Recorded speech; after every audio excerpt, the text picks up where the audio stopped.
რა რეაქცია მოყვა ეხლა კირკის სიკვდილს. რა თქმა უნდა, ტრამპმა და ტრამპის მომხრეებმა მიუსამძიმრეს კირკს და კირკის ოჯახს და დემოკრატებმაც, ობამამ, ბაიდენმა და სხვა მემარცხენე პოლიტიკოსებმაც მიუსამძიმრეს კირკს.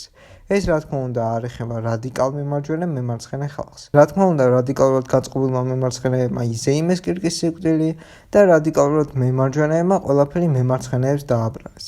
საქართველოზე ლაპარაკი არ მაქვს. ესეთი ტრაგედია ქურების დასაწერად როგორ უნდა გამოიყენოს სხვადასხვა პოლიტიკურმა ჯგუფებმა არ ვიცი.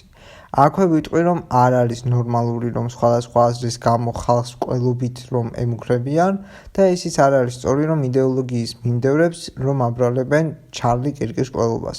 კირკი დარწმუნებული ვარ, მოკლა ვიღაცა რადიკალმა, რომელსაც აშკარად მენტალური პრობლემები ჰქონდა.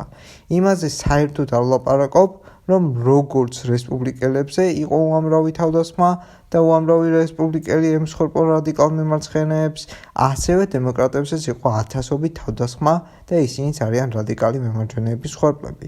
თითის გაშვერა, რომ თქვენი იდეოლოგიის გამო ადამიანი დაიღუპა, არ არის სწორი ამ კონტექსტში, რადგან ესეთივე ლოგიკით ორივე იდეოლოგია საშიშია, რადგან ორივე იდეოლოგიას ყავს თავისი რადიკალი მიმდევარი. ამ ორი იდეოლოგიის დაპირისპირებამ შეიძლება სერიოზული კრიზისი გამოიწვიოს ამერიკაში და აშკარად ჩანს, რომ ტრამპი ვერ აკონტროლებს სიტუაციას ქვეყანაში.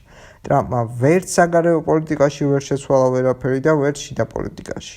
ამერიკა ქაოსშია და ქვეყანა სერიოზული კრიზისის წინ დგას. ჩარლი კირკზე მომავალში უფრო ვრცელი ვიდეოს გაკეთებას ვაპირებ და თუ მოგწონთ ეს იდეა, აუცილებლად დაალაიქეთ ვიდეო და დაწერეთ კომენტარი.